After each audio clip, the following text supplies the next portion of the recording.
Welcome, good afternoon, and good morning. My name is Marissa Guber, and I'm the Partnerships Manager for the Cradle to Cradle Products Innovation Institute. The goal of today's webinar is to provide you with an inside look at the latest version of Cradle to Cradle Certified Product Standard, the most ambitious and actionable standard yet for designing and making products today that enable a healthy, equitable, and sustainable tomorrow.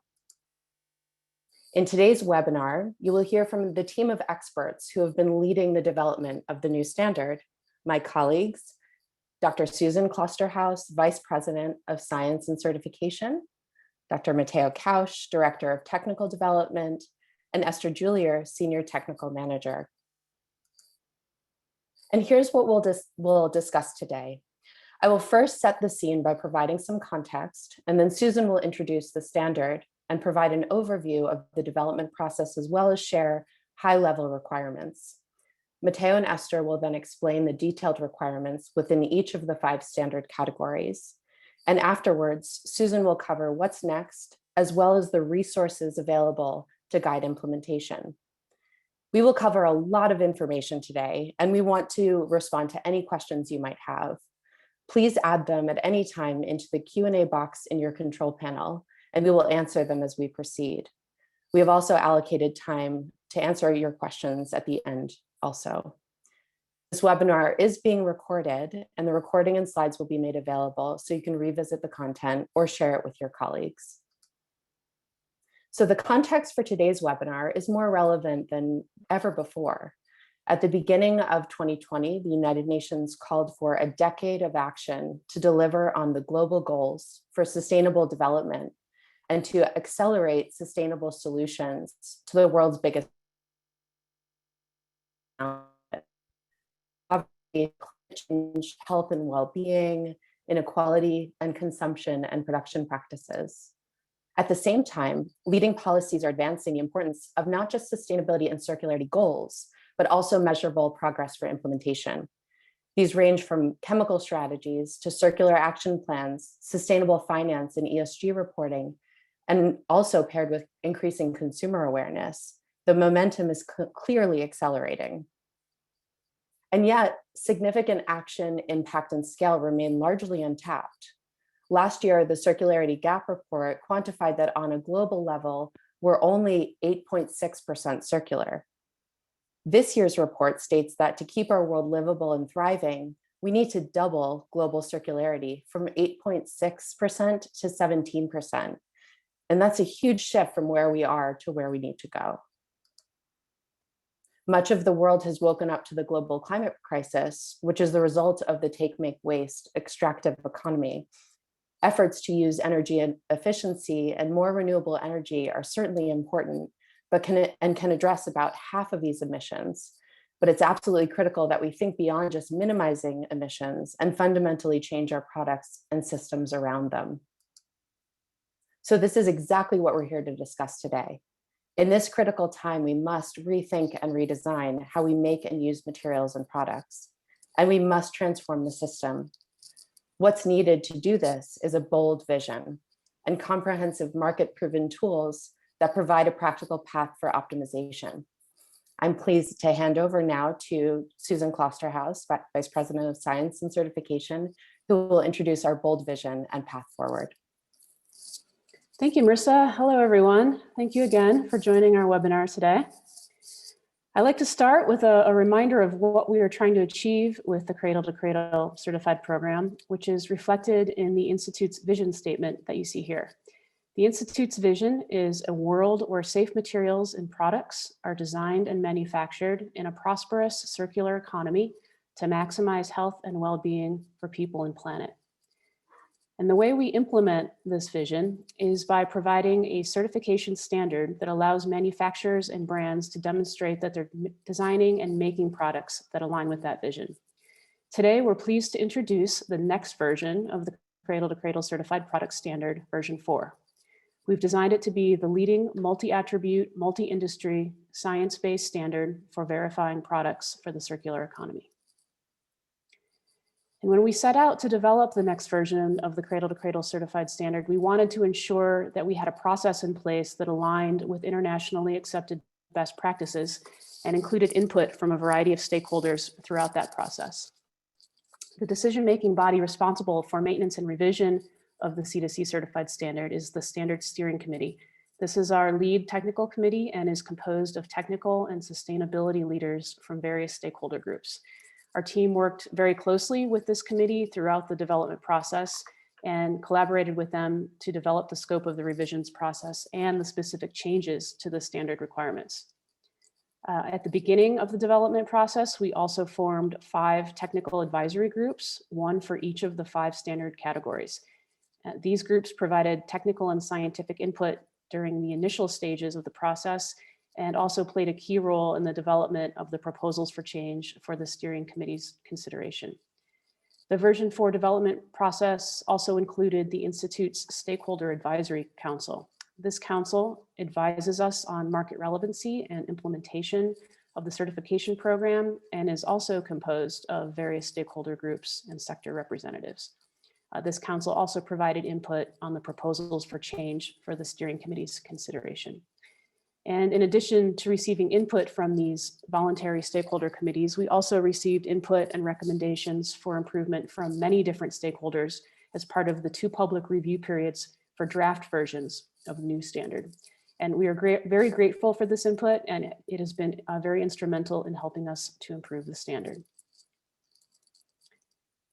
Okay, for those new to Cradle Certified, it's important to note that the standard is a multi-attribute framework with 5 requirement categories that are based on the Cradle to Cradle design principles, and they focus on the applicant company or brand as well as its supply chain.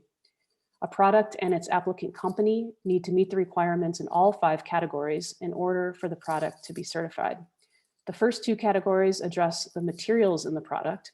Material health ensures materials are safe for people and the environment, and product circularity focuses on enabling a circular economy through regenerative product and process design. And the other 3 categories address how the product is made. They aim to protect air, promote renewable energy, and reduce greenhouse gas emissions, safeguard clean water and healthy soils, and respect human rights and contribute to a fair and equitable society.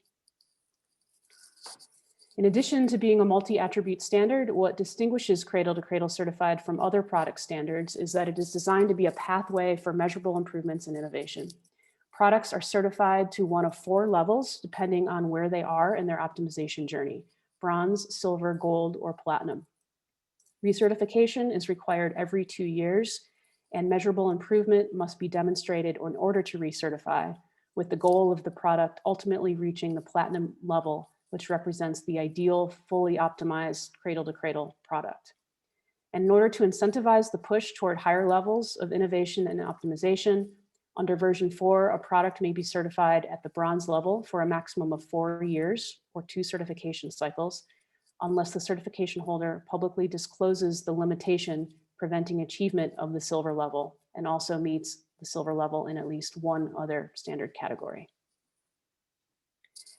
And it's with this desire to drive innovation in mind that we designed the version 4 framework to enable companies to prioritize specific action steps to take across the 5 Cradle to Cradle focus areas, enact roadmaps for achieving the highest levels of product optimization and C2C certification, and transform business models, systems, and collaboration throughout the value chain to make these innovations a reality, while also using the third-party C2C certification program as a mechanism for verifying sustainability performance and measuring progress, and therefore leading industry transformation towards a safe, circular, and equitable future. Okay, now let's move into the version 4 requirements, starting with what's new at a high level. First, we've developed completely new requirement frameworks for the product circularity and social fairness categories, and these represent and define global best practices. In the clean air and climate protection category, we've increased the rigor of the targets to promote urgent action to address climate change. We've added soil to the focus of the water stewardship category to ensure both clean water and healthy soils are available to people and all other organisms, in addition to expanding the scope to address both water quality and water quantity. And in the material health category, we've improved its alignment with leading chemical regulations and other standards, including a new restricted substances list that we're very proud of. And now let's dig into the details, starting with the version 4 general requirements. First, we have a new section of requirements that apply to all products. The first of these general requirements is for the company to have a certification compliance assurance system in place. And this requirement is for the company to have a process in place for controlling for changes pertinent to the certification and notifying the institute when relevant changes are planned or otherwise identified. And this also includes having a method for staying informed about changes that may occur in the supply chain. The second general requirement is actually a set of requirements at the bronze through platinum levels. Most importantly, at the bronze level, an environmental policy and strategy for implementing that policy must be in place. At the silver level, an environmental management system for final manufacturing stage facilities must be in place. And at the gold level, the policy must be applied to the product supply chain. And the third general requirement, called measurable improvement, replaces the continuous improvement requirement in version 3. This requirement is that at least one measurable improvement in at least one of the 5 program categories be made by recertification at the bronze and silver levels. And this requirement is in addition to the continuous improvement type requirements in the other categories. And next, before we get into the details of the requirements for the 5 main standard categories, I'll briefly mention that we've also made changes to the requirements for packaging materials used with certified products. First, we've expanded the scope of the requirements to apply to all packaging materials associated with the product at the point of purchase. We've also added requirements addressing product circularity to better align with the cradle-to-cradle principles for these typically non-circular product types. So please be sure to review the packaging section of the standard for all of the details on those new requirements. Thank you, Susan. Now we're going to address each of these categories, starting with material health. The goal for the material health category is that chemicals and materials used in the product are selected to prioritize the protection of human health and the environment, generating a positive impact on the quality of materials available for future use and cycling.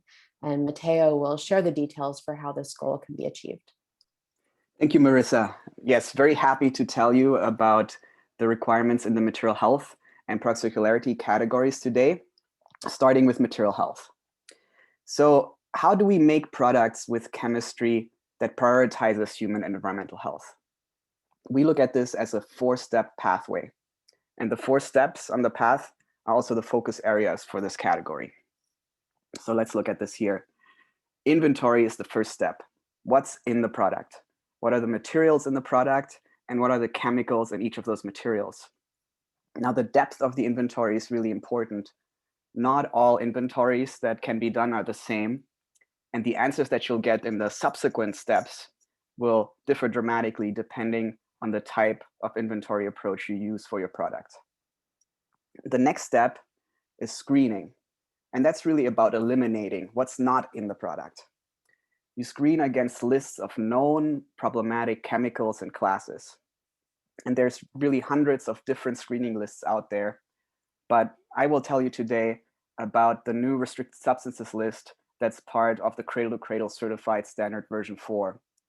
And it's harmonized with REACH and other leading chemical regulations. I'll also tell you about the organohalogen restrictions that we have as part of our screening step. Next comes assessment. Now that's about what are the human and environmental hazards and risks associated with the chemicals in the product. Assessments are conducted by chemists or toxicologists who can help you understand the ingredient's potential risks. And it's a comprehensive evaluation of chemical hazard profiles and also the risks that those chemicals will have in the specific material and product context. And this step of a full assessment is really what sets you up for the final step and the goal that we're reaching towards, which is optimization. Once you have gone through this full assessment process, you are well positioned to phase out chemicals of concern or replace them with alternatives that have been fully assessed and that you know to be safer. And in the Cradle Certified Standard, we optimize the chemicals in the product. We also optimize VOCs, and we have some requirements to optimize chemistry in the supply chain as well. Those are the focus areas. So moving on, what does this category enable companies to do?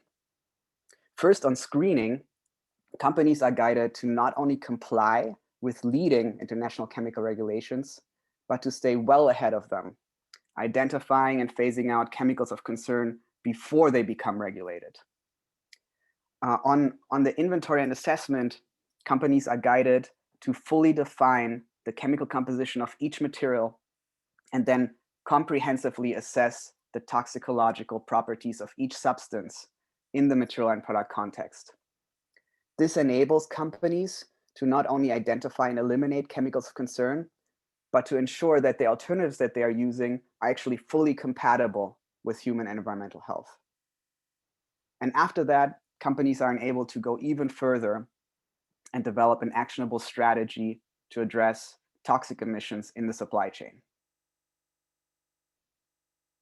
Okay, moving on. So here you see an overview of the requirements in the category. And in this next section, I'll really give you a crash course on these requirements. There's a lot of detail to each of them, and today we'll only discuss them at a very high level. So I really encourage all of you to review the standard documents after the webinar to get a deeper understanding of what's behind each of those requirements. We'll be looking at the requirements in groups, aligning with the focus areas I just told you about. We'll start with the screening requirements, then we'll look at the inventory and assessment requirements together, and finally at the different optimization requirements. Okay, let's start with screening.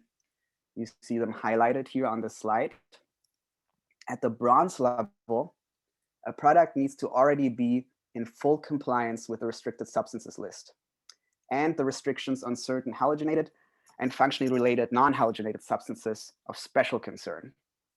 So let's look at this in a little more detail. So the restricted substances list, the first thing you should know about it is that it's aligned with regulatory chemical restrictions. It's based on leading chemical regulations such as REACH, RHS, and the Stockholm Convention. So this makes it really clear that material health in the Cradle Certified Standard starts where regulations leave off. So if an applicant doesn't comply with leading chemical regulations, and that may include those in markets in which they do not even operate, they're encouraged to work on that first and then start with our certification. Next, it's a very nuanced set of restrictions. So there's chemical specific thresholds for each substance, and there's 6 sublists that apply to specific material or product types. And this is really important because one size does not fit all when it comes to hazardous substances. Some are toxic at much lower concentrations than others. And the concerns that you'd have for a baby shampoo, for example, do not necessarily translate to a different product type like an office chair. Okay, and then thirdly, it's a very rigorous and comprehensive list. So compared to our old banned list in the previous version of the standard, we've added hundreds of restrictions, and some of these restrictions target large chemical groups. That's the new RSL in version 4 of the standard. Okay, so in addition to that, there's another bronze level requirement related to restrictions on organohalogen and functionally related compounds. And we'll talk about this next.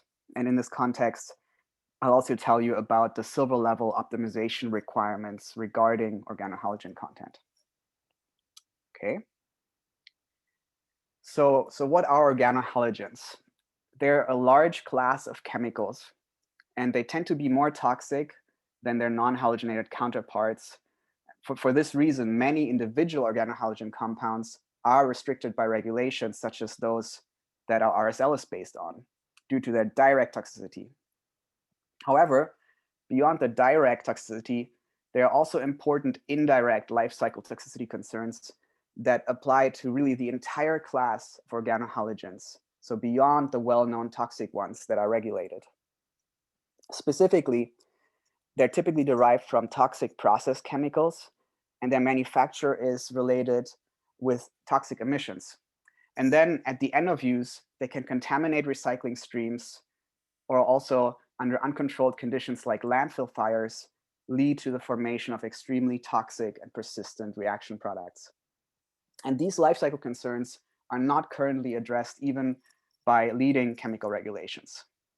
So for these reasons, there are requirements in version 4 to progressively avoid the use of organohalogen, beginning with classes of special concern at the bronze level, and then culminating with the elimination of even minor organohalogen additives at the gold level. So at bronze, what's restricted are specific halogenated and functionally related non-halogenated organic substances of special concern. So this is per and polyfluoroalkyl substances, or PFAS, halogenated flame retardants and organophosphate ester flame retardants, and highly halogenated carbon-based materials. And then at silver, the restriction broadens to any organohalogen substance, but it's limited based on the halogen content by weight. So materials may not have more than 1% by weight. Certain exemptions apply to these first two levels. At the gold level, there's no more exemptions, and any organohalogen substance above the subject to review limits is not allowed at the gold level. So that's the organohalogen restriction screening. Let's look next at the requirements related to doing the chemical inventory and assessing the chemicals in the product. A really central element of cradle-to-cradle certification is that applicants put a lot of effort into understanding the chemical composition of their products in order to inform healthier material selection. Now, most manufacturers of complex products start out by having characterized the materials in their product only at a generic level. So they know, for example, what general plastic types, such as polypropylene or HDPE, are in the different parts of their product. And this is the first half of the bronze level requirement here, 100% characterized. However, also at the bronze level, applicants are required to immediately begin work with their accredited assessors to collect full material disclosure information from their supply chain. And then the assessors conduct toxicological assessments of the chemicals in all of those materials across the 21 hazard endpoints that we have in our methodology to determine if they are compatible with human and environmental health. We have several custom methodologies associated with this assessment step. And this also includes, in version 4 for the first time, a special recycled content assessment and assessment methodology that's based on analytical testing. And it's important to note here that if there's insufficient toxicological information available on a chemical, or you can't fully define the chemical composition of a material, then those substances and materials do not get a pass. You don't assume it's safe if you don't know about it. Instead, those materials and chemicals do not count as assessed. And this ties back to these percentage targets that you have here. At the bronze level, 75% of the product must be assessed. At the silver level, 95% must be assessed. And at the gold level, 100%, everything in the product needs to be assessed.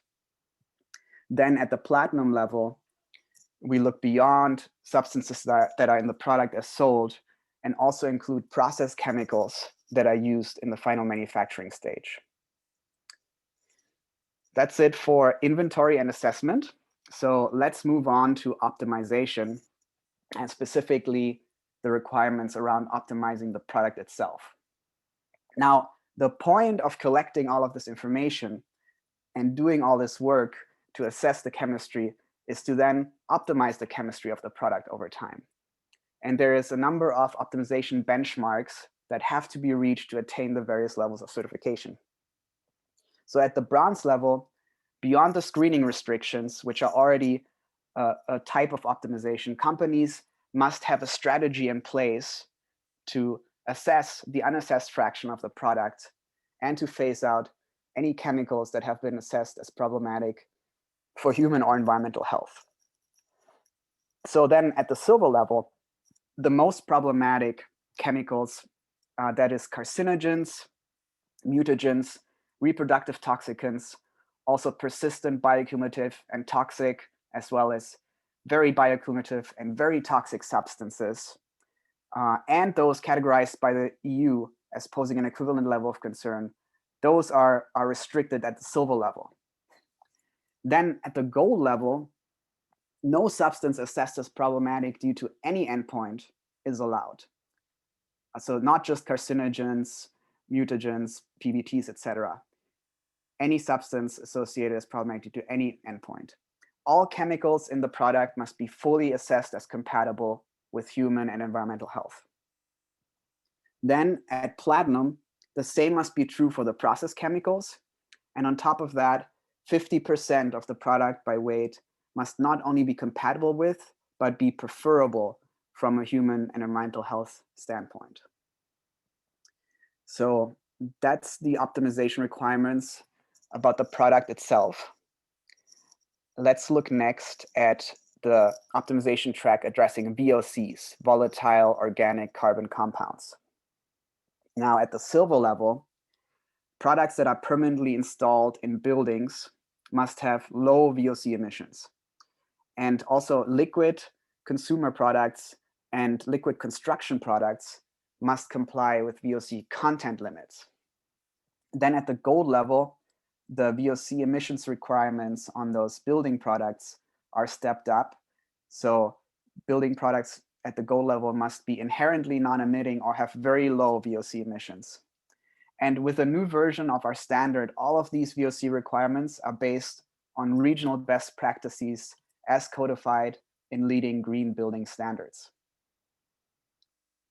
Okay, moving on to the final set of requirements here, the optimization requirements targeting the supply chain. So this is to push chemical optimization beyond the product and the final manufacturing stages itself, deeper into the supply chain. It begins at the gold level, where there needs to be a strategy in place to do this. And then at the platinum level, optimization in supply chain must be occurring. There's two pathways that are offered for companies to achieve this. One is based on getting suppliers to get certified themselves, and the other one is based on LCA and addressing chemical toxicity hotspots in the supply chain. Okay, so in closing for this category, I just wanted to show you this slide, which summarizes the screening and optimization benchmarks that are achieved at the 4 optimization levels here. And that is it for the material health category. Great, thanks so much, Matteo. So now we're moving on to the next category, which is product circularity. And the intent for this category is that products are intentionally designed for their next use and are actively cycled in their intended cycling pathways. And Matteo will continue to talk us through how this can be achieved. Thank you, Marissa. So in this category, we have organized requirements into 3 focus areas. The first area is circular sourcing. It addresses the inputs. We have requirements that the materials in the product must contain certain minimum percentages of cycled or renewable content. And the goal here is to really increase demand for these circularly sourced materials, helping to close the loop and advance the circular economy. The next focus area is circular design. It addresses the product itself. We've developed a set of requirements to ensure the product is compatible for cycling at the end of its use. And this includes requirements to intentionally design the product so that it is compatible for cycling via either a biological or technological pathway, and also requirements to incorporate design elements to create more end-of-use cycling opportunities for the product and its materials. And then finally, there's circular systems. So these are requirements that address the infrastructure needed to realize product cycling. It includes engaging with stakeholders through education initiatives or partnerships, publishing data to enable circularity and proper end-of-use handling of the product, and of course, actively cycling the product. The goal of this is to increase the degree to which the product will be cycled and also the value and quality of the product's material after its initial use. Right, so let's talk again about what this category enables companies to do.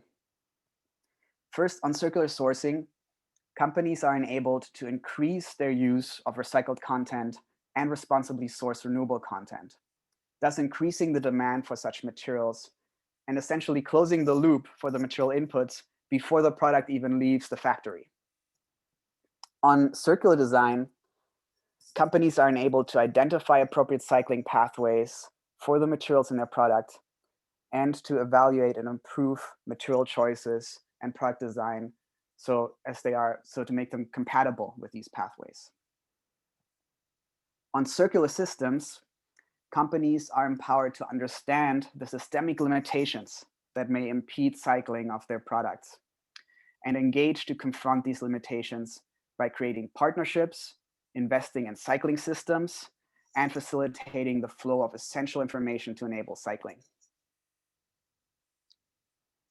Right, so here you see again an overview of all of the requirements in this category, and we'll now quite quickly go through them.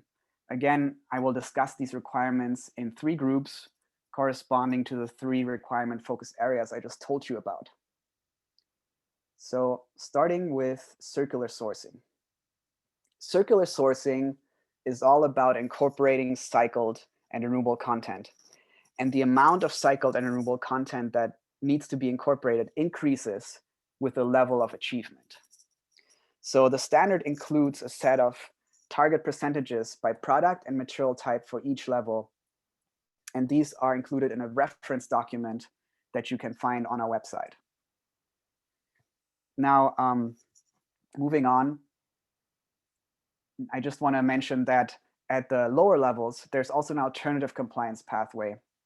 If there are limitations preventing a company from achieving the specific targets that are in the reference document, then the company can publicly report what those limitations are, and instead of meeting the targets, have a strategy developed to increase cycled content in amount and or quality over time to reach those targets. Okay, so that's circular sourcing. We're moving on to circular design. Let's look at the table again. Yes. So at bronze, 1 or more intended cycling pathways must have been defined for either the product as a whole or for each of the materials in the product. And 50% of the materials by weight must be compatible with that intended cycling pathway. This percentage increases to 70% at the silver level here, and 90% at gold, and then 99% at the platinum level. So 99% of materials must be compatible with the intended cycling pathway. In addition, there's also a requirement at gold for materials to be compatible for high value cycling, which is essentially a higher standard of compatibility. It means upcycling in a way. Also at gold, a circular design opportunity must have been implemented. These are things like using a modular design or offering the product through a service model. And if applicable, also at gold, the product must be designed for disassembly. Lastly, at platinum, more than one cycling pathway must be identified for the products and its materials. Now let's move on to circular systems. So circular systems is about making information available to facilitate cycling, preparing for cycling, and investing into the programs and partnerships that will enable successful product cycling. And of course, actually cycling the product, monitoring cycling rates, and improve those rates and the quality of recycled materials over time. So let's look at those requirements in the context of the table one last time. At the bronze level, the company must participate in a circularity education initiative to identify opportunities and solutions for overcoming any barriers that there might be to actively cycling the product. Additionally, a plan must be in place for improving cycling infrastructure, and potential partners for that cycling must have been identified. Finally, also at bronze, the company must publish circularity data and cycling instructions to facilitate the successful cycling of their product. At the silver level, the partnerships or systems needed to ensure active cycling must be in place or initiated. At gold, the product must be actively cycled, or, and sometimes this is additional depending on the product's use phase length, a program to increase cycling rate or quality must be implemented. Lastly, at the platinum level, the company must have developed a monitoring program to track cycling rates and quality, must show an increase of cumulative cycling rates or quality with each certification period. And in addition, they must meet a minimum amount of product that is actively being cycled, and the target amount is inversely proportional to the product's average use phase length. So that was it for product circularity. Thank you. Thank you, Matteo. And so now we'll move on to clean air and climate protection. And the goal for this category is that product manufacturing results in a positive impact on air quality, the renewable energy supply, and the balance of climate changing greenhouse gases. And Esther will speak to how this can be achieved. Thank you, Marissa, and hello, everyone. I'm so pleased to be with you today to present this and the following categories of the Cradle to Cradle Certified Standard. Okay, so at a high level, there are essentially two types of requirements in the clean air and climate protection category. First of all, those to quantify and disclose energy use and greenhouse gas emissions, and those asking companies to take action to use renewable energy, address greenhouse gas emissions, and also air quality, which is, of course, another primary benefit of using clean renewable energy sources. So what does this category enable companies to do? Through the requirements to quantify and disclose, companies will be helped to understand the magnitude of their impacts and create a baseline from which improvements can be made, as well as demonstrate commitment, empower stakeholders to hold the company accountable, and also provide useful data, such as data that will be used to inform customer purchasing choices or for doing whole building life cycle assessment. And companies will, of course, also take action and contribute to achieving the shared goals of increased renewable energy supply, clean air, greenhouse gas emissions reductions, and stable climate. And as part of this, companies will be guided to make high quality electricity, fuel, and carbon offset purchasing choices, employ efficiency measures to reduce energy use and emissions, and at the highest achievement level, directly increase the share of renewable electricity available on the grid for all to use, and positively impact the balance of climate changing greenhouse gases. Okay, so now I'll be briefly going over the requirements in this category in a bit more detail. First of all, here you see the quantification type requirements in the orange font. And these are to initially, at bronze level, quantify electricity use and greenhouse gas emissions for the final manufacturing stage of the certified product, and to then quantify embodied emissions at silver or gold level, depending on the product type. So this is required at silver for construction products and building materials. used to construct primary building elements such as framing, walls, floors, and then at gold for other product types. And then at gold or platinum, also depending on the product type, a third-party critical review of those embodied emissions estimates are required according to the appropriate ISO standards. Okay, the disclosure or transparency type requirements then follow once things are quantified, with transparency on final manufacturing emissions at bronze and on embodied emissions at gold. And disclosure of embodied emissions must be through an environmental product declaration, again, produced according to the appropriate ISO standards at the gold level for construction products and building materials. And then an EPD is required for all product types at platinum. Okay, lastly, in the quantifying and disclosing type requirement, there is one requirement at bronze level that applies only to certain product types. And this is products that use energy, for example, appliances, or those that greatly impact the energy use of buildings, such as windows. And these product types must have an energy efficiency certification or label. For example, the EU energy label, or in the US, there's Energy Star. And of course, this is required so that customers are able to identify and select products that do perform efficiently. Okay, so now we're moving over to talk about the taking action type requirements. And this begins at bronze level there, where there's a requirement to comply with air emissions regulatory permits. Or if permits do not exist or are inadequate when they really should exist, then the requirement is to look to international guidelines for compliance, such as the International Finance Corporation guidelines.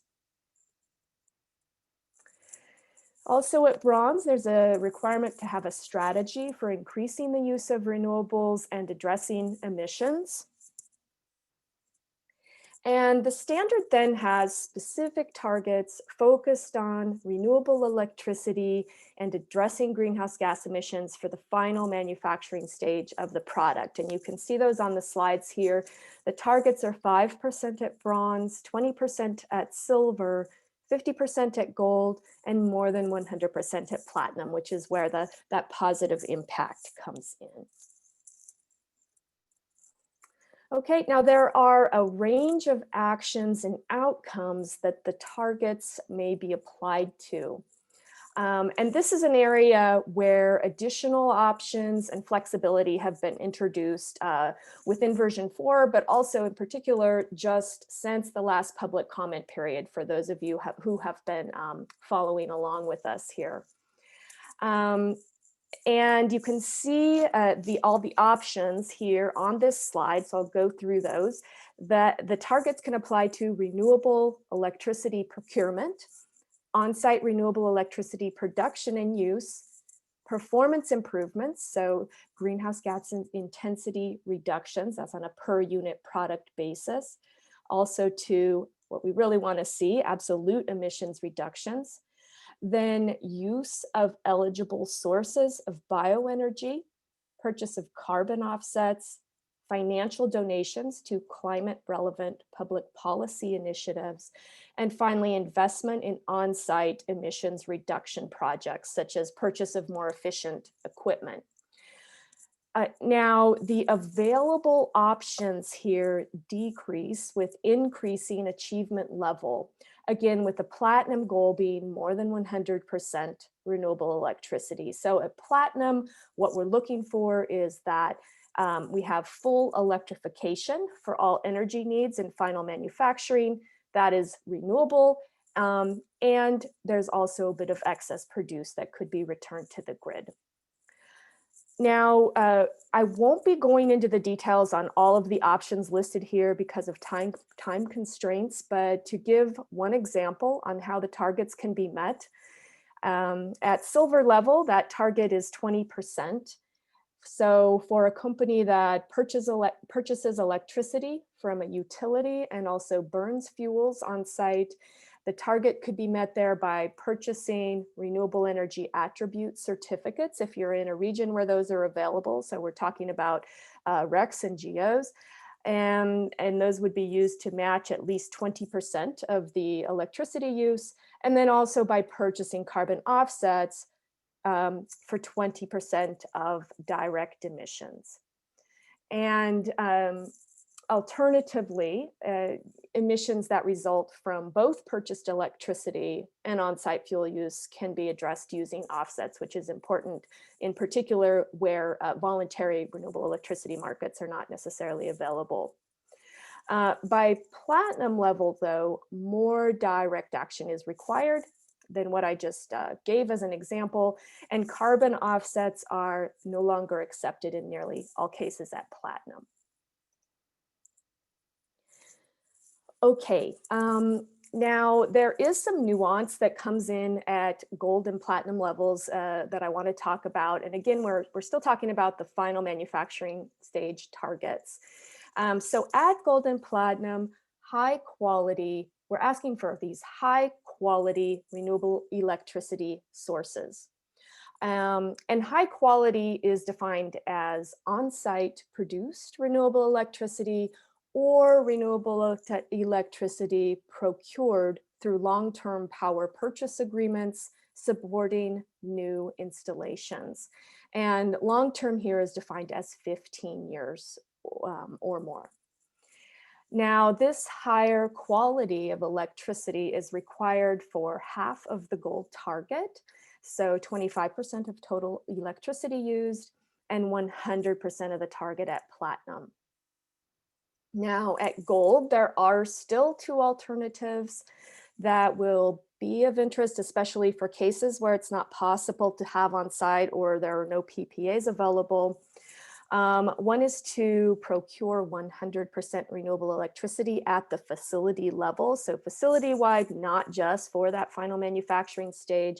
And this is where, these shorter term purchases of renewable energy attribute certificates would be accepted as long as it's facility wide there at gold. Alternatively, carbon offsets are also still accepted at gold. Now, the accepted sources of renewable electricity for all achievement levels are also noted on the slide here. And these are solar, wind, geothermal, non-impoundment hydroelectricity, also impoundment hydro if certified as sustainable, such as through eco-energy, and organic waste source bioenergy, such as wastewater methane. And other sources may be considered on a case-by-case basis. Now, one final important point here on this slide that I want to mention again is that these targets at all levels do apply to participation in the voluntary renewable electricity market. Okay, finally, here are the separate targets for addressing embodied emissions, which are 25% at gold and 100% at platinum. So this is cradle to gate at a minimum. And you'll notice that there's also an option there at the silver level to achieve the 25% embodied emissions target rather than the final manufacturing related target of 20%. And that was something that we introduced after the last comment period based on really concerns about are very energy intensive manufacturing processes that may need some other methods of achieving at least at silver level. Now, these targets can be achieved through a variety of methods, such as product redesign, savings during the product use phase, projects with suppliers, or for the embodied emissions targets, carbon offsets are still accepted, including at platinum. Okay, so that is it for the clean air and climate protection category. Excellent, thank you. So we'll be moving on to water and soil stewardship category now. The goal for this category is that water and soil are treated as precious and shared resources. Watersheds and soil ecosystems are protected, and clean water and healthy soils are available to people and all other organisms. And Esther will continue to share this category. Okay, thank you, Marissa. So similarly to the clean air and climate protection category, there are also essentially two types of requirements here in water and soil stewardship. First, we have those relevant to quantifying, and in this category also qualifying, as well as disclosing information on water use and on effluent and sludge quality. And secondly, there are requirements, again, asking companies to take action. And here it's to provide clean drinking water, produce high quality effluent and sludge, and then to conserve water and soil. So how does the standard guide companies towards high levels of achievement here in this category? This is done through the requirements to quantify, qualify, and disclose. First of all, companies will be guided to understand their impacts within the local context. So for example, it's important to know when facilities and suppliers are operating in water stressed locations. That's what I'm referring to by qualifying. Also, develop a baseline from which improvements will be made, as well as demonstrate commitment, enable stakeholders to hold the company accountable, and again, to provide useful data. Companies will also take action, and here it's to contribute to achieving the shared goals of clean water and healthy soils for all. And as part of this, companies will optimize the chemistry of effluent and sludge using the Cradle to Cradle Certified Material Health Assessment methodology. Now, effluent and sludge, of course, has a very high potential to impact both water and soil quality. Also, implement best practices and technologies where most needed. So at final manufacturing, but also in the supply chain to conserve water and soils. And this includes reducing water use where needed. And it also includes addressing soil erosion issues for certain material types. And finally, companies will also provide employees with clean drinking water, sanitation, and hygiene. And this is carried into the supply chain as well, which is done through the social fairness requirements. Okay, so back to the tables here, looking at the quantifying and qualifying type requirements. First, there at bronze level, water and soil issues are characterized. And this is where applicants really obtain an understanding of the water and soil issues relevant to their processes and locations. And this includes looking at whether final manufacturing facilities or suppliers are operating in water-stressed locations. Also at the bronze level, water use is quantified at all final manufacturing facilities. So this includes looking at amounts withdrawn, purchased, consumed, and discharged. Then again, the disclosure or transparency type requirements follow, with companies disclosing water use data at silver and water quality data at platinum. Now, moving on to the taking action type requirements, we have an effluent quality compliance requirement at bronze. This ensures that facilities are complying with their regulatory permits, or similarly to clean air and climate protection, if those do not exist or are inadequate, then we would look to international guidelines or here potentially industry best practices as well. There's also a requirement then at silver level where this applies to suppliers who are producing and providing key materials in the product that are associated with pollutant intense processes. Then also here at bronze, you see the drinking water, sanitation, and hygiene provision requirement. And after that, next we have a set of requirements focused on conserving water and soil. These apply at facility level and in the supply chain. And we essentially have a stepwise process here where at bronze, a strategy is developed for beginning to address the issues of highest concern. And the primary focus there initially is on issues that the company has the greatest control over. So those occurring at their own facilities. And this strategy would have to include water use reduction targets for any facilities that use high volumes that are also in stress locations. Then by the time we get to the gold level, actions will have been taken to conserve both water and soil at final manufacturing and in supply chain where we see the highest impacts, or at least where they were expected to have been occurring. And the standard basically provides a somewhat simplified method of focusing action that depends on identifying, again, those stress locations. And it also provides and refers to a list of materials and associated processes that tend to require high volumes of water, tend to be pollutant intense, and this includes those that are tied to soil erosion concerns. For example, one of the listed materials is cotton, as well as several other crop types. For cotton, we know that irrigation, pesticide and fertilizer use, and associated chemical runoff, as well as poor soil management and associated erosion. These are all issues of high concern that occur during cotton production. So the actions taken by the gold level for a product that has cotton in the supply chain would have to address those concerns.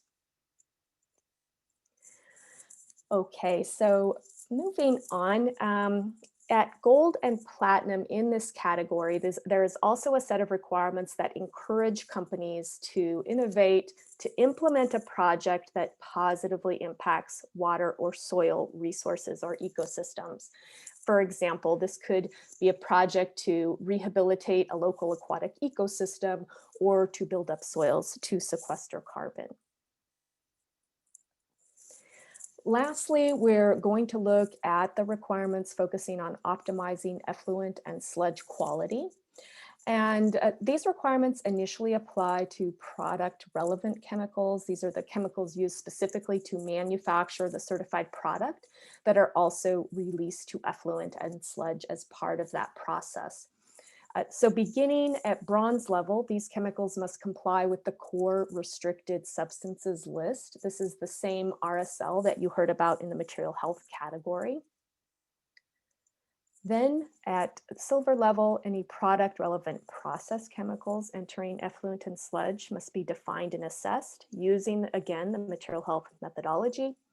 And note that process chemicals typically are not in scope in material health category until platinum level, unless they do also remain in the product. So it's very important to capture issues with those chemicals here in this category. In addition, at silver, all product relevant chemicals entering effluent and sludge may not contain CMRs, PBTs, VPVBs, or substances of equivalent concern, or exposure would have to be determined to be unlikely or negligible. And again, this aligns also with material health at silver. Finally, at gold, these chemicals will be fully optimized. And at gold, this extends to chemistry used in the supply chain in certain cases as well, such as for pulping and metal finishing. Okay, and then at platinum, these requirements are carried up to the facility level. And the ultimate goal here for optimizing effluent and sludge is to do this facility-wide, or for the facility to have a fully closed loop system in place with no effluent or sludge released. Okay, so thank you then. That was all for water and soil stewardship. Thanks. And now we'll be moving on to the final category, which is social fairness. The goal for this category is that companies are committed to upholding human rights and applying fair and equitable business practices. So Esther, for this final category, will lead us through what are the requirements for this category. Okay, thank you. So last but not least, social fairness, and the focal areas here for this category are upholding fundamental human rights in company operations and the value chain of the certified product, and going beyond to really contribute to a fair and equitable society. So we have requirements within these two areas. What does the social fairness category enable companies to do? The standard helps companies, again, to uphold fundamental human rights. As part of this, companies develop an understanding of salient human rights risks, build international standards for upholding human rights into company policy and management systems, demonstrate commitment and enable accountability by being transparent and engaging with stakeholders, and as well as positively impact employees' lives, the local community, and social aspects within the certified products value chain. Now, once the social fairness foundation is in place, certification holders can genuinely claim to produce products in a safe, circular, and responsible way. Okay, so we're going to take a bit of a break from the tables, and I'll mostly be going over what the requirements are in this category using this diagram on the slide here. So the version for social fairness requirements are based on a management systems approach that's meant to iterate and support continuous improvement on upholding human rights over time. At bronze level, this begins with a risk assessment. The risk assessment informs creation of a human rights policy that is defined by international norms. Performance is measured on achieving the policy. Also, at bronze, a strategy is in place for policy implementation, as well as executive commitment and a support for implementation. And then at the silver level, management systems are in place. So these are the processes and procedures needed to ensure that the policy is indeed implemented. And for recertification at all levels, performance is analyzed then to determine whether it may be necessary to go back and make changes to the strategy or to systems. Beginning at silver level and then fully at gold, a set of accountability type requirements are in place. This includes transparency. So transparency on policy, objectives, adverse impacts the company has had on human rights, as well as sourcing information. Also, the availability of grievance mechanisms, and by gold, stakeholder engagement, which is also used then to inform the strategy. And finally, beginning at silver, but primarily at gold and platinum, companies are really scaling solutions, both internally and externally. This is where companies contribute to a fair and equitable society by implementing a positive social impact project and demonstrating its impact, collaborating to address a difficult social issue, and fostering a culture of social fairness in the workplace. Okay, so that was the very high level overview of the social fairness category. And given time constraints, I'd like to go into more depth on just several of the requirements, beginning here with the bronze level requirements, which do serve to form the foundation of all other requirements in the category.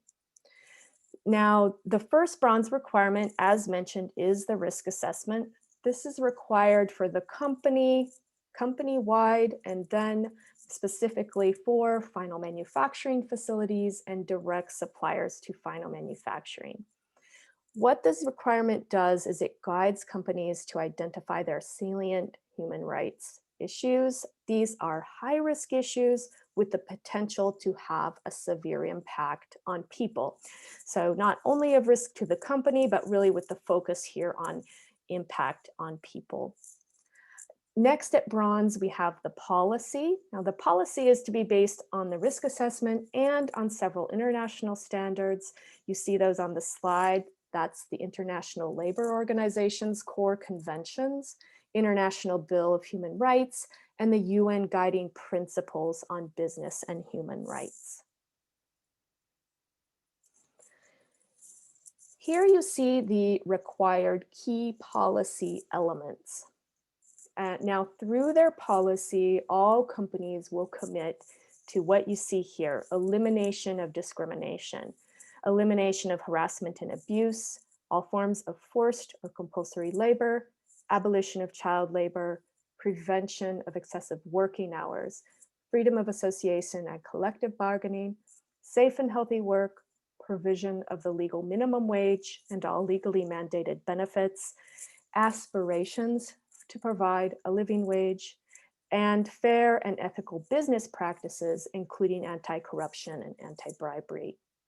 Now, also the policy would include additional priority issues that were identified in that risk assessment. Now, these points on the slide and that will be in the policy are all defined based on the international standards mentioned previously or by local laws if the local law is more stringent. Okay, going back to the table here, you see the bronze level requirement to measure performance on achieving the key policy elements and develop corrective action plans to address any issues identified. Now, an important point here is that for certain very egregious issues such as child labor, forced labor, immediate threats to life and safety, if these issues are identified based on the performance measurement here at bronze, they must be addressed and resolved before the product's certified. And for other issues, progress is expected at recertification. So again, these requirements are company level and final manufacturing stage, if that's a different organization than the applicant company. Okay, so now we're moving on to the set of requirements to uphold fundamental human rights in the supply chain. So as already mentioned, the bronze level risk assessment applies not only to company and final manufacturing, but also to tier 1, or what we're talking about there are direct suppliers to final manufacturing.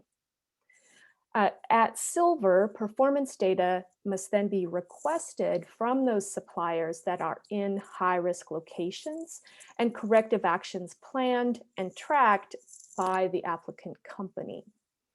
Similarly to bronze, that's for final manufacturing, if any highly egregious issues are identified, those would need to be resolved before certification or recertification here as well. Then at gold, we have a responsible sourcing management system in place. This is an extension of the silver level management system, which was applied to company operations. Here at gold, we're looking for processes and procedures for implementing the policy in the supply chain. So we're talking about contracts with suppliers, for example, that include supplier commitments to upholding the key policy elements. Finally, also at gold, there's a short list of materials that have sourced from locations where there is a high risk of child labor, forced labor, or support of conflict. The materials required to be certified to an institute recognized standard or equivalent that addresses the key policy elements and issues of concern, if such a standard is available. For example, this does include wood if sourced from certain locations where we know forced labor is of concern. Okay, so now when the requirements that we've been discussing in more detail and the requirements up through silver and some of gold as well, when those are in place, the company will have implemented the key elements of the UN Guiding Principles and OECD due diligence guidance. Now, the focus so far in this category has been primarily on doing no harm, so preventing, avoiding, mitigating negative impacts. But what we want to talk about next is the other type of requirement in the category. These are the requirements that recognize companies for taking positive and innovative actions to more fully contribute to a fair and equitable society. So this begins at silver level with implementing a positive social impact project and measuring the impact of that project at the gold level. And then finally at platinum level, the company is collaborating with others to solve a difficult, intractable social issue and taking actions to promote and foster a diverse, inclusive, and engaged work environment. Okay, so I'd like to end then with some additional detail on that final platinum level requirement that you just saw on the prior slide. The purpose of the requirement is to ensure that social fairness is a core focus of recruitment, training, remuneration, performance evaluation, and incentive structures. And once you get into the standard, you'll see there are quite a few sub-requirements in this section. I've pulled out several of the most important ones here onto this slide.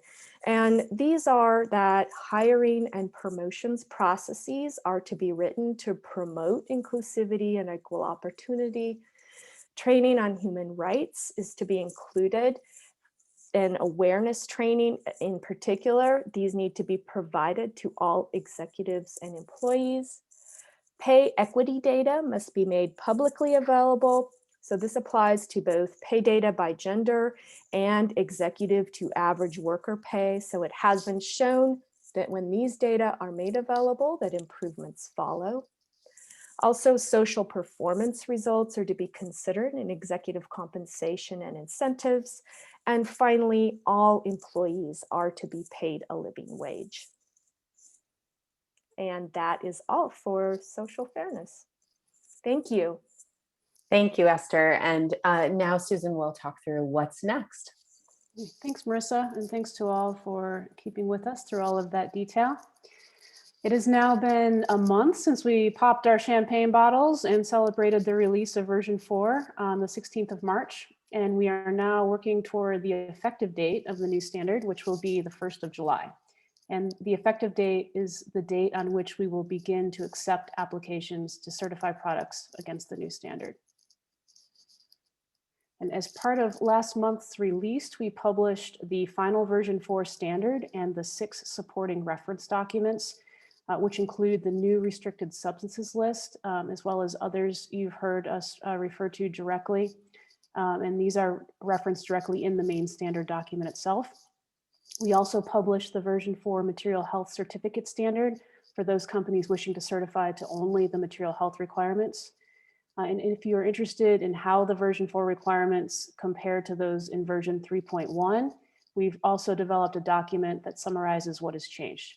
And lastly, for those that have been following along with the development of the new standard, we have provided responses to all of the comments submitted via our online commenting platform during the 2 public review periods, as well as both draft versions and red line documents containing the line-by-line changes that were made along the way. So please be sure to visit our website where you will find all of these documents and more. Okay, regarding the transition process, products that are currently certified to version 3.1 may apply for certification to version 4 beginning on the 1st of July of this year, which, as I said, is the effective date, and will be required to certify to version 4 no later than 3 years from that date, which is the 30th of June, 2024. So currently certified products will have 3 years before they are required to transition to version 4. Also note that any certification issued under version 3.1 after the 30th of June 2022 will expire on the 30th of June 2024. So the certificates issued in these cases would be less than the usual 2 years. And the intention here is to make sure all currently certified products are transitioned to the new standard by July 2024. And lastly, please note that products that are not eligible for version 4 certification will not be permitted to recertify to version 3.1 after July 1st, 2021, unless it is possible to demonstrate a commitment to meet the version 4 requirements within a certain time frame. Then for new product certifications, Applications and assessment summaries for certification to version 3.1 will be accepted until the 1st of April of next year. Applications and assessment summary forms received after that date will be required to certify to the new standard version 4. And the deadline for issuance of new product certifications under version 3.1 will be the 1st of July 2022, which is 1 year after the version 4 effective date. Okay, regarding implementation of the new standard, our team is working hard to develop the resources that will be needed in order to transition to and use the new standard. In the coming weeks, we will publish the version 4 user guidance, which will contain further information about the standard requirements and the documentation that will be required to demonstrate compliance. We will be evolving this user guidance over time to ensure that it includes the information needed in order to implement the new standard. And we are also developing new forms and templates to assist with the product assessments process, as well as self-assessment tools and checklists to help applicants determine compliance and identify any achievement gaps. And lastly, the user guidance will also include the process steps for becoming an institute recognized standard. And these are the standards, programs, and tests that can be used to comply with the version 4 requirements, as you will see referenced in several of the new requirements in the main standard document. So please be on the lookout for these new documents and tools. We will post them on our website when they are ready, along with additional implementation resources that will be developed later this year and next. Thank you. Thank you, Susan. And so that is it for what we've addressed today. And the really, it's a question of how we design and make products today shapes the world we want to inhabit tomorrow. So really want to keep that in mind as we look at how we implement this incredible vision. And so now we'll be moving on to questions. We've seen a lot of questions coming in. Our team has been working on answering them as well. And we can move into some questions now that we can answer live. So a question, Matteo, if you can respond to this one. In a world where so little toxicological data are available for textile chemicals, how can you achieve this successfully? Yeah, thank you for this question.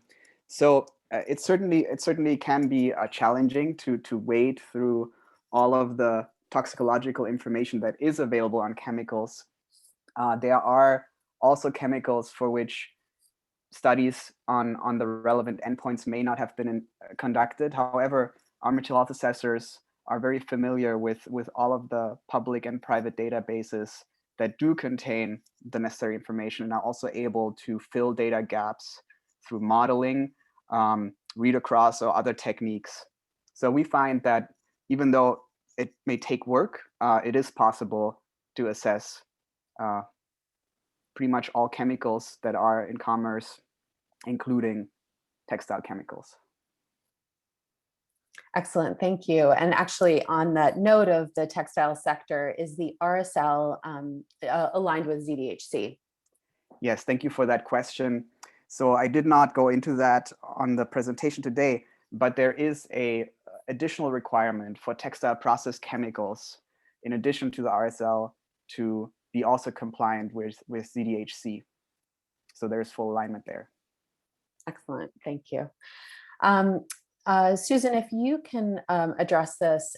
So a question around renewing bronze level material health certificate after 4 years, or do we have to make progress with our chemicals after 4 years? Otherwise we can't renew and the MHC will be invalid. So if you can just clarify that. Mm-hmm. Sure, that's a good question and relates to our transition policy. So currently certified products that are certified to the current version of the standard, which is version 3.1, will have a total of 7 years to transition to version 4. So there will be the first, that includes that 3-year transition period between July 1st of this year and July 1st of 24, at which time the company will be able to transition to, or will be required to transition to at least the bronze level in version 4 in July 2024. But then a company can stay, or product can stay certified at the bronze level for a total of 2 certification cycles. So that's an additional 4 years. However, if it's not possible to reach the silver level once that time is completed, if measurable improvement is continuing to be demonstrated, and if it's publicly disclosed the reason why it's not possible to achieve silver level certification, then it's possible to remain bronze or certified at the bronze level for longer than that. And in the cases of full certification, the requirement is also to reach the silver level in at least one of the five or one of the other 5 standard categories. So I hope that was clear. Yeah, and if there's any other follow-up questions, you're welcome to Yes. add them into the Q&A as well. Yes, and that I'll note that the transition policy is available on the version 4 page of our website as well. Great. And a question for Esther for water and soil stewardship. How do the water and soil stewardship requirements apply for companies that don't use water in their processing? Can you clarify on that? Yes, okay, thank you. That is a good question. It's something that we definitely considered throughout the development process because, you know, we want companies to consider supply chain and, you know, we all do need to use water. If we're in a stress location, this is something to consider even if there is no process water used. And so once you get into the requirements, you see that there are still certain things that will have to be done, such as quantifying water use. Everyone needs to do this, even if there is no processed water. The transparency requirements will still apply at silver level. And also the positive impact project that I talked about, where you would look to the community or into the supply chain to implement some kind of positive project having to do with water or soils. Many of the requirements would not apply though if there's no processed water. Great. That might be a question a number of people have. So thank you for addressing that. Question for Susan. So nice comment here. It's wonderful to have such a complex set of criteria made measurable. The question is, could this be translated into a score for each standard? And thinking about how this might be best communicated to the customer. So Susan, if you can address that, and then Esther and Matteo, if you have anything to add, please feel free to jump in. Yes, I'd be happy to. And I'd like to actually, in my response, I see a few questions here related to communication in general. And so I think I can respond to all those at one time here. I neglected to mention that the overall certification level for the product is equal to the lowest level achieved in each of the 5 standard categories, plus that environmental policy and management set of requirements. And so the way that we currently communicate we communicate the level that has been achieved overall, and then we also communicate the individual achievement level that has been achieved in each of those standard categories in a scorecard. And that scorecard and the overall level of certification is available on our certified products registry, which is on our website. So I encourage everyone to check out that registry, as it's the official registry of certified products. And we certainly very much encourage communication of what has been achieved with certification. And I wanted to note that we are in the process of developing a new way of reporting what has been achieved for version 4. So that will be available later this year and also available on the registry on the website. And the goal for that report is to achieve specifically, or to communicate specifically which requirements have been achieved with the certification. And it's also an opportunity to communicate individual product manufacturing and details about the product itself, just the different metrics that are associated with the certification. And so we are also working to develop other mechanisms for communicating what it means to be C2C certified, for educating consumers, as well as what it means to be certified at each level. So stay tuned for that. Excellent, thank you. Lots of good questions here. So in terms of, so we've addressed this, this communications focus. Let's see here. So are companies allowed to communicate the details on how they achieve the standard in particular? So Susan, if you can speak to that as well. And yes, that's what I wanted to answer with my last statement, that's what our goal is for the version 4 report that we are developing. So that will be an opportunity to provide more information about the specific metrics of the product that are associated with product certification. And I can also add from the communications lens that we will be very happy to work with you, when you achieve your certification in communications, to really make sure that the claims that you can make are verified by the level of certification, and we can provide a lot of support from that lens in terms of communicating to your customers and consumers around what the certification means. So more information and support can be shared on that specifically as it relates to your certification. Excellent. So for a question for Esther, can you clarify how social fairness requirements differ for companies manufacturing in Europe or North America, where perhaps they are potentially lower risks of human rights violations? So if you can provide some clarification on that. Okay, yes, thank you for that question. I guess at a high level, the requirements themselves are the same. And now there may be different sort of degrees and levels of verification that are needed to ensure the requirements have been met if we're in a high-risk location. And I didn't talk about this, but once you're able to have access to our version 4 user guidance, you'll see that for high-risk locations, we require a qualified third-party auditor to go in and measure performance at the facilities. And so that's really where the difference comes in. The requirements, however, are the same. Great, thank you. A question around, are there best practice network for the different industries available? So I guess that speaks to sector-specific guidance that will be coming out, but if Susan, if you'd like to address that. So we've already established some user groups that are specific to certain sectors. So we would love for you to get in touch with us to learn more about which industry you're in and potentially match you with a user group. And we will be developing user groups for additional sectors over time to provide a way to collect feedback and input on the standard and best practices. Excellent, thank you. Okay, and so there's a question here from a university educator that would like to introduce information about Cradle to Cradle Certified in lectures on circularity. Are there materials available to share? I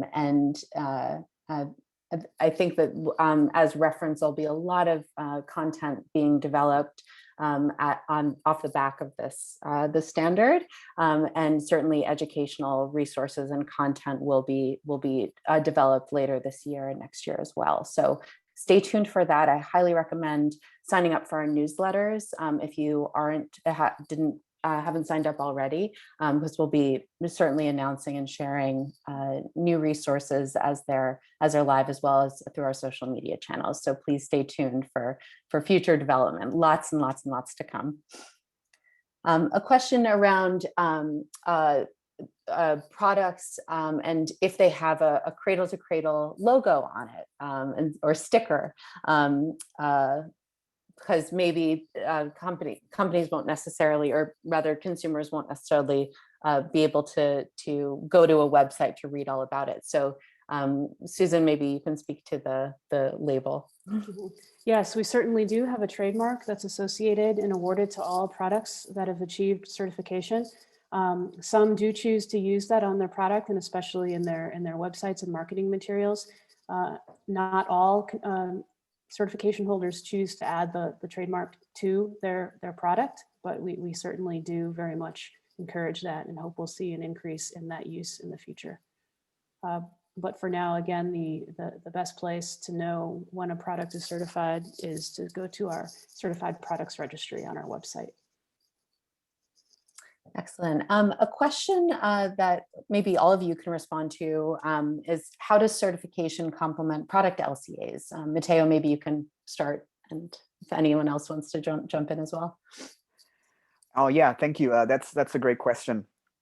So our certification is very much focused on being an actionable standard for companies to improve their products in line with the 5 category goals. And so in that way, it's very complementary with LCAs, which are more intended to quantify the impact of products across their entire life cycle, but don't always provide actionable pathways to improve that impact. And we do have requirements that build on LCAs, especially in the renewable energy and climate category. And also in material health, it's an option for the platinum level requirement to address toxicity in the supply chain. Excellent, thank you. I am mindful of time. We've actually tapped out in terms of the available time for today's webinar. Thank you all so much for your questions. I know that there's quite a number that we weren't able to get to, so we'll try to follow up with you to answer those specific questions. If you'd like to revisit this content, as mentioned, this recording will be made available on our webinar events page that's accessible through c2ccertified.org, our website. So please be in touch if you have any questions as you proceed, or if you're interested in learning more about Cradle to Cradle certification and next steps, stay tuned. Looking forward to being in touch in the future, and we hope you have a great rest of your day. Thank you, everyone. Thank Thanks you. all. Thank you.